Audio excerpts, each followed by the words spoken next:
જેને જેટલી ધીરજ એટલો એ મરદ કહેવાય. જે મુશ્કેલી વચ્ચે ટકી રહી મરદ કહેવાય. એમ નહીતર હું બીજું નામ બોલાય. ક્ષત્રિયની ધીરજ યુદ્ધમાં પરખાય. ક્ષત્રિયની ધીરજ યુદ્ધમાં પરખાય. સંતની ધીરજ બોલો સાધુતામાં પરખાય. સંતની ધીરજ સાધુતા કેટલી ટકી રાખી. કારણ કે ચારે બાજુ આ તો રાજસ યુગ છે. એના વચ્ચે પોતાનો ત્યાગ વૈરાગ જીવનમાં કેટલો ટકી રહ્યા એનું નામ સાધુતા. સાધુ નહીં, એનો તા ટકી રહેવો જોઈએ. તમે લોખંડને તા જોયો છે? લોખંડને તપાય લાલ ચોળ જેવું હોય પણ થોડી વાર બહાર મૂકો તો એ તા ટકી રાખો. સાધુ તાનો તા ટકી રહેવો બહુ કાઠું હોય. કાયમ માટે ન ટકી રહે. ક્યારેક ક્યારેક હજાય ક્યારેક ઢીલું. પળમાં જોગી પળમાં. ત્યારે સુંદર વાક્ય લેખકે લખ્યું, અંધેરા ગહરા હો જાય તો સમજના અબ સુબહ હોને વાલા હૈ. હું લખ્યું છે એને, અંધેરા ગહરા હો જાય, ઘાટું અંધારું થઈ જાય સમજો કે હવાર થવાની તૈયારી છે. એમ બોલો ઘૂંટે ઘૂંટે સવારે ઘાટું થતું છે. મધ્યનું પહેલું વચનામૃત છે. મધ્યનું પહેલું. સારા નરસા વિષયમાં સમાન બુદ્ધિ કરવી. જાણે તે તો એક દિવસે જ એમ કરી લઉં ને નિર્મોહી થઈ જાઓ એમ ઉતાવળે કામ થતું નથી. ધીરજ રાખવી પડે. નિર્વાસનિક થવું હોય તો ધીરજ રાખવી પડે. એ તો હળવે હળવે આદર રાખે. ખાલી બેઠા રહ્યા પાછી નિર્વાસનિક ન થવાય. આદર રાખે. આદર રાખે તેને થાય. દૃષ્ટાંત આપ્યું મહારાજે. તમે કોઈ જોયું છે ખબર નથી.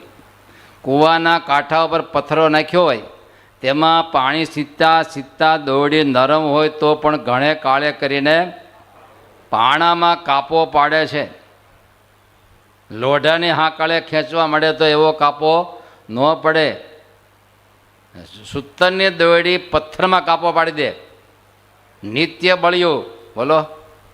નિત્ય કાયમનું થાય એ ગમે એવું કામ સિદ્ધ કરી દે. એટલે તમને 3 શબ્દો આપ્યા છે. ધંધામાં, પરિવારમાં, પ્રગતિમાં બધે લાગુ પડ્યા. જે સિદ્ધાંતો હોય ને એ ધર્મ બધે લાગુ, વ્યવહારમાં લાગુ પડે, આમાં લાગુ પડે. તમારે 4 વ્હીલ હોય ક્યાં લાગુ પડે? વ્યવહારમાં જવું હોય, પેઢીએ જવું હોય, મુંબઈ જવું હોય, અમેરિકા જવું એટલે લાગુ ન પડે. વડતાલ જવું હોય તોય એમ સિદ્ધાંતો લગભગ જીવનના બધે લાગુ પડે. વ્યવહારને સત્સંગમાં 2 ઠેકાણે. સત્કારા સેવિતમ. તમારો વારો આવ્યો હવે. પછી બસ આ સિદ્ધિ. કોઈ પણ માર્ગે આ તમે પણ સત્કારા સેવિતમનો અર્થ પૂરા વ્યક્તિત્વથી કામ કરો. કરવા ખાતર નહીં કરો, નહીં તો દી ન વળે. મન વિના માળવે ન જવાય. મનપૂર્વક કરો, જીવથી કરો. કરવા ખાતર નહીં સત્સંગ રાખો. તમે સત્સંગ રાખવા ખાતર રાખો છો કે જીવથી રાખો છો? ઢીલા પડી ગયા. સંસારમાં જેટલો રેડો છો એટલું આમાં રેડી શકો તમે? રેડવું હોય તો રેડી શકીએ, ન રેડી શકીએ એવું નથી. પણ એવું કહો કર્યું હોય તો થાય, ન થાય તો કરો ને. તો કે કર્યું હોય તો થાય. ત્યારે સ્વામીની વાતોમાં એક શબ્દ લખ્યો છે.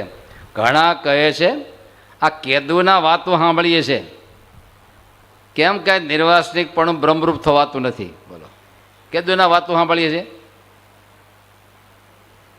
કેમ બ્રહ્મરૂપ થવાતું નથી, કેમ નિર્વાસનિક થવાતું નથી? ત્યારે સ્વામી બોલ્યા, આજ આંબો વાવે કાલ કેરી આવે કે ન આવે? પણ એમ જ આંબો દર વર્ષના 10 વર્ષનો થાય એટલે ઓટોમેટિક કેરી. એમ આમ કથા વાર્તા કીર્તન ભજન ભક્તિ કરતાં કરતાં કરતાં કરતાં ચોક્કસ થાય. પણ ધીરજ ધીરજ પણ ધીરજ એટલે બેહી રહેવું એ ધીરજ ન કહેવાય. કરતાં કરતાં કરતાં કરતાં એનું ધીરજ કહેવાય. એમ